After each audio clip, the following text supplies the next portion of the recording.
All right. Once again, welcome back to Channel Z.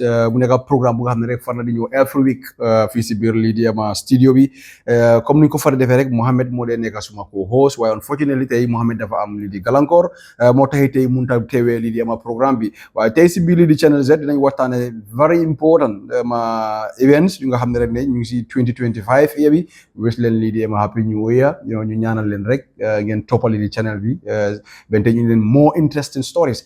Dinañ xool Gambia after failing pour qualify in all categories pour dem si AFCON CHAN team bi U20 under 17 female team lii yëpp nekk na lu nga xam ne Gambia dafa fail.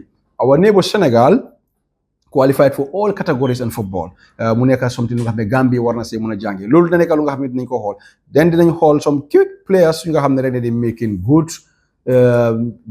good quality foofu si biir lii di Europe a player like Yankuba Minteh play foofu si biir lii di Brighton dinañ xool at bi nga xam ne rek mu naka la ko jeexalee foofu si biir lii di Brighton Musa Barrow Altawan moom it dinañ xool naka la jeexalee lii di Karay 2024 yam bi foofu si biir lii di ama Altawan si Saudi Pro League ñu taxante ko tuuti rek ñëw si Channel Z lii mooy di headlines moom indi nañ leen ko ñu dugal a short commercial break den ñu ñëwaat jox leen the full detail of stories fii si Channel Z. xam nga ne am betting plateforme bu baax te wóor dafa jafe te soo ko amee téye ko ak sa ñaari loxo waaye ak Zaxbet maa ngi ko amee fii suma loxo mooy bu baax bi. All right, thank you very much. Welcome back to Channel Z comme ni ñu ko far di defee rek fii si biir programme bi. After Gambia failing all categories pour qualify on African football, Gambia failed to qualify to the Africa Cup of Nations. Gambia failed to qualify to the CHAN. Gambia failed to qualify to the under 20, under 17. Both male and female lan mooy problème bi lan la nguur gi war a def lan la Gambia Football Federation war a def yow muy seetaan lii di Channel Z am nga a good say on it send ko sa comment section bi what is the problem of Gambian football why is Gambia going down recently on not qualified to all categories loolu mu nekk a big concern then ñu am 2025 a new year and I think it's a new year of Gambia government bi to also the Gambia Football Federation war nañu uddi mécanisme yu nga xam ne war nañ ko mën a xool fan la Gambia war a tool ba gis ne disaster bu nga xam ne dal nañu du dara lii di réewi Gambia because Gambia qualified AFCON back to back then ñu gis Gambia amee big setback bu nga xam ne mënut a qualified dem lii di ama AFCON bi so lii nekk na lu nga xam ne réewi Gambia ñëpp stakeholders yi ñëpp war nañ see mën a teg seen bopp ñu xool di way forward Gambia nag dinañu play at match against Kenya hopefully su fekkee Independence Stadium bi is approved by CAF Gambia will play back home at the Independence Stadium waaye su fekkee ne nag ne it's not been approved by CAF we have to go back to Morocco lu nga xam ne is going to cause another disaster because the Gambia national team should play back home because after many years almost 3 good years Gambia played back home at the Independence Stadium so I think that it's now the responsibility of the government because gis nañ CAF ñëw nañ reject nañ Independence Stadium bi so I think that we have long way to go since last year the match almost 2 months more des pour ñu am lii di match and I think the government bi war nañ do everything possible ba gis ne Gambia must play back home by match against ñi di ama Kenya because loolu is a World Cup qualification xam nañ ne Africa Coast is top in that group Gambia can make it if you can win all the remaining games is Gambia Africa Coast Kenya so ñooñu nekk na ñu nga xam ne rek ne we must take points away from them all right away from that dinañu xool lan lañ war a mën a defaat waaye lu ñu def rek mooy dinañ def a short commercial break dellu si waat fii si Channel Z fii si biir programme bi comme ma ko waxoon rek maa Mohamed la woon waaye unfortunately Mohamed ñu waaye next week incha allah di nga xam kii di Mohamed back on Channel Z. xam nga ne am betting plateforme bu baax te wóor dafa jafe te soo ko amee téye ko ak sa ñaari loxo waaye ak Zaxbet maa ngi ko amee fii suma loxo mooy bu baax bi. Thank you very much. Away from that ñu dem xooli 2024 season bi gis nañ kii di Yankuba Minteh mu nekk ndaw lu nga xam ne rek ne moom mii di Yankuba Minteh def na ay jaloore bu mag si wàllum lii di football foofu si biir lii di ama Brighton ama football ama club foofu si biir lii di English ama Premier ama League bi this young talented Gambian ama player kii di Yankuba Minteh def na extremely well foofu si biir lii di ama Brighton Football Club naam ne expectation boobu was very high on Yankuba Minteh waaye gis nañ ne moom mii di Yankuba mu ngi proof lii di boppam ñu xool Yankuba Minteh With a Brighton 2024 season, Yankuba Minte plays almost 15 games, score 1 goal, make 1 assist with 2 yellow cards. Lolta Mohanane is a well-disciplined player. For the whole 2024, 2 yellow cards like Yankuba for visibility Brighton.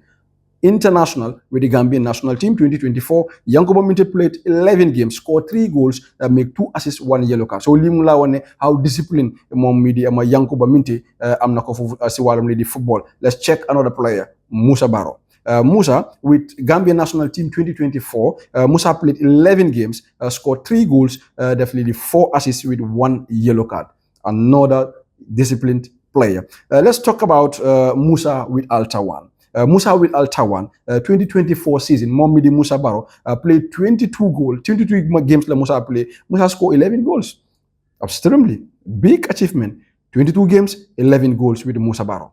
6 assists with Musa Barrow. No yellow card, no red card. Another talented player, Momidi Musa Barrow. People might think Musa war na mo delu back for visibility Europe pour play because right now Musa mu ci nekk ci best form of his career for visibility Al Tawan. What next for Musa in the year of 2025? Lolu nekkal lu nga xamne dinañ ko xol. Musa is still playing in the Asian Champions League. Musa ñu ngi play ci Pro Saudi Ama League bi. Mu nekkal lu nga xamne dinañ ko xol. Another thing lu nga xamne dinañ ko xol mo nekkal lu nga xamne rek ne gis nañ ko mu ngi xew fi ci Bilidi ama rewi Gambia, the EAC in collaboration with the Unique Global ñu ngi def a football trials. For the first time, you get these top clubs in England, new feasibility Gambia. We have Millwall here in the Gambia. We have Crystal Palace, we have Stoke City representative, Li Nekalunga Hamne is a way forward, is a good way forward for Gambia and football. Jamanobi, Benten Gisnanya Stoke City and representative one. There are players who have youth system feasibility Gambia. They can play in top leagues in Europe because in England, you learn football at the age of 6.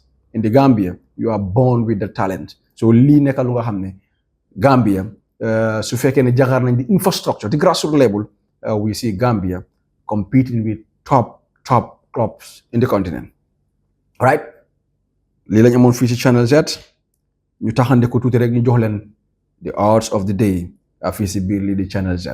Thank you very much. Mohammed will join us next week, inshallah. Bye-bye.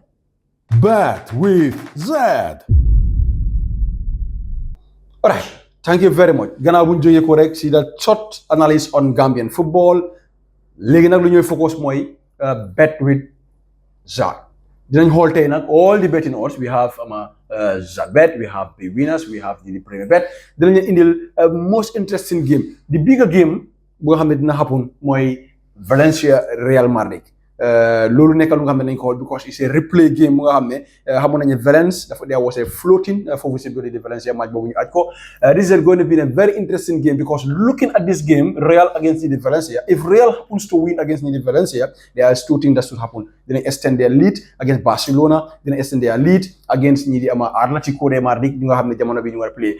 Ñu xool like Valencia also this season Valencia is doing a very good job for visibility di ama Spain. Real Madrid also nekk nañ team bu nga xamne they also regain their form fighting with La Liga against the Barca Maluna jamono bi looking at the odds nga xamne mom lañ joxe tay Valence against Real Madrid mu nekk a very interesting game tomorrow Friday la match bi di wara xew fofu ci Berlin Valencia after the disaster bu nga xamne happen na fofu ci Berlin Valencia ñu gis rek ne on Zadbek ñu am li di 7.9 boobu lañ jox ñi di Valencia pour war a mun a win xel mun naa jox ne well come on Valencia can win or they can draw because it's Real Madrid is unpredictable team bu nga xam ne mënuñ ko predict on 2 you have 1.39 moo nekk pour li di ama draw then sorry 1.39 moo nekk pour Real ama win 5 point moo nekk pour li di ama draw fan nga war a yóbbu sa bet is it Real or Valence right now on paper Real Madrid is the better team, is the bigger team. While Valencia recently gis nañ lu nga xam ne am na lu change seen team bi they have this good playing players nga xam ne you know they can make damage on Real. Real so Vinicius gisut rek is a big problem for Real. Then what can happen? Lan mooy xew diggante Real ak Valencia? It's your choice to make. ñu dem xooli the big winners. Lan lañ joxe 7.5 la gaay joxe. Then you see the difference between big winner and Channel Z, Zadbet.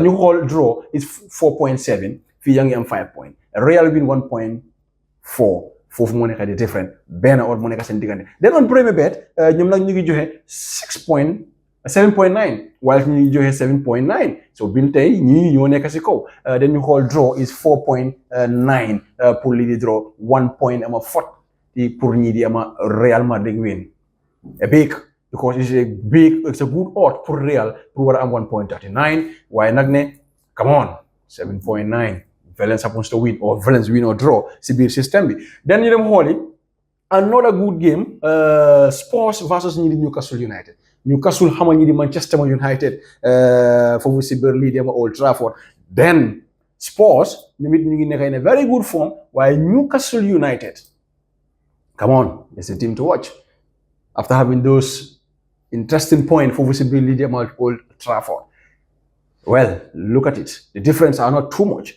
Spurs a very good team inside Spurs they can make the damage but Newcastle is a team to watch because door nañ all these big teams foofu si biir EPL bi so they on that bet 2.94 draw is 3.9 win is 2.23 yeah man laawa I will give it to Newcastle because of recent form nga xam ne am nañ ko so a win for Newcastle for me dafa taxaw then ñu dem foofu si biir lii di ba winners lu ñu joxe mooy 2.90 ama 2 then draw is 3.8 win is 2.2 well what Gambians don't understand is that looking at Zanbet ngeen xool odds yu gars yi day joxe come on these are big odds and I think Gambians need to go inside the betting system ñu xool seen different and the formality lan lañ am to me you know they are doing good, to be honest with you. They are doing good. Then you have B winners is 2.92.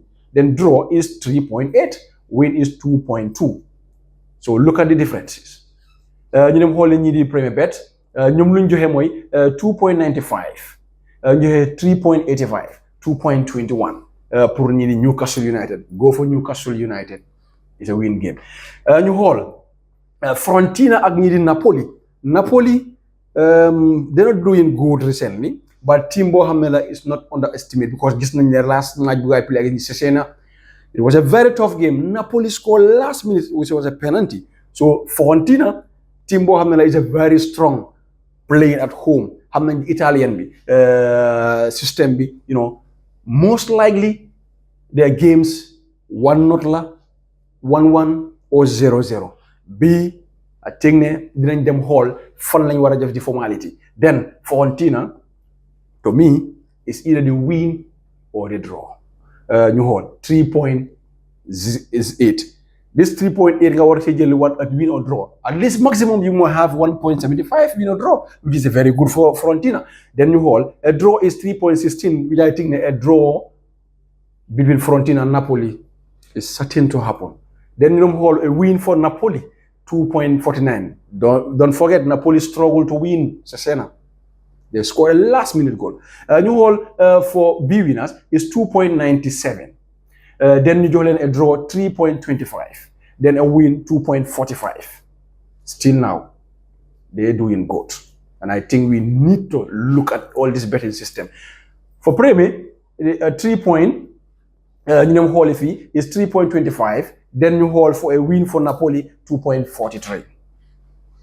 PSG Monaco, the El Clasico of France, a very good game. Monaco, am nañ ci di Lamine Camara, the Senegalese young rising star who is tipped to go to Barcelona. Then you have PSG, another team who am nañ tough players. While PSG, they're doing good, while Monaco, we all know it's a big game, it's a derby game between PSG and Monaco. Bulen Lina, 1.63 or 5 point. It's a big game. Monaco can upset the PSG inside Paris. Yeah, the danger man is Dembele, we all know. While here, Monaco, then door the Barcelona in the UEFA Champions League. So they can also do the damage. So Lee is just a formality, 1.63, 5 point. For me, you know, it's going to be a very tough game. Looking at 5 point, I might say, look, Monaco can have draw inside Paris. A win or draw for Monaco can give you at least 3 point or 2 point. If you go inside the system, sorry, Messi bid system in the Zadbet. So Paris, a win for them is 1.63, a draw is 4.1, a win for Monaco is 5 point. Then for B winners, 1.56. Bentenyu Hall. 4.3 for draw. Win for Monaco, 5.2. Then for Premier Bet, 1.61 a draw, 4 point a win for Monaco, 4.9. Brighton, Arsenal. Arsenal fighting for the league against Arsenal. Brighton, the Gambian darling boy, Yankuba Minty can upset Arsenal. It's our day, it's our match. We have to support Brighton. Although Arsenal is the bigger team, while we have to support Brighton because why? We have Yankuba Minty. We have Odinga of Africos.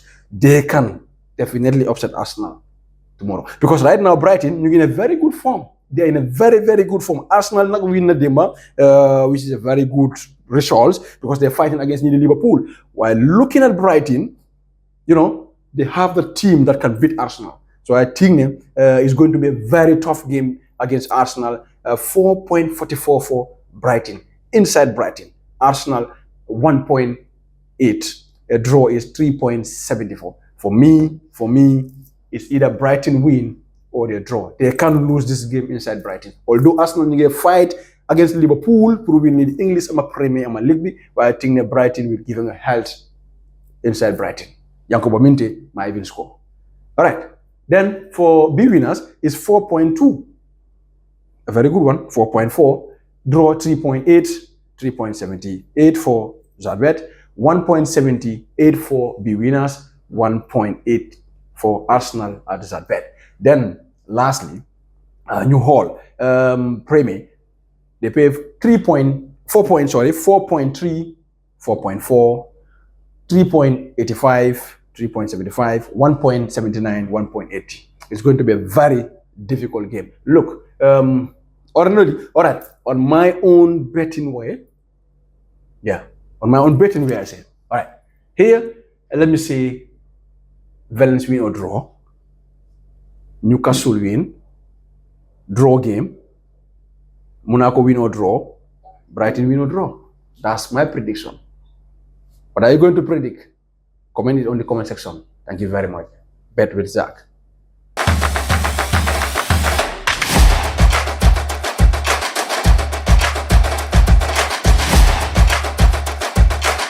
Thank you very much. Jërëngeen jëf li amoon fii si Channel Z mu nekk programme ne every week once na day happen fii si biir lii di Channel Z after giving you all those important information about Gambian football dinañ gis nañ tamit lu nga xam ne moo war a xew on tomorrow Friday Valence is playing against the Real Madrid ñu nga xam ne jamono bi they are on top with Atlético de Madrid at the La Liga jox leen all the betting odds.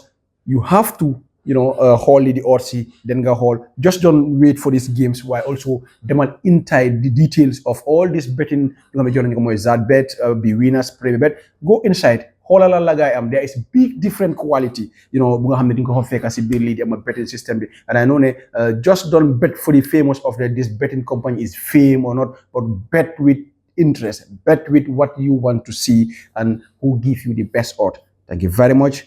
Keep on sporting. We'll be here next week, inshallah, with Mohamed Manja.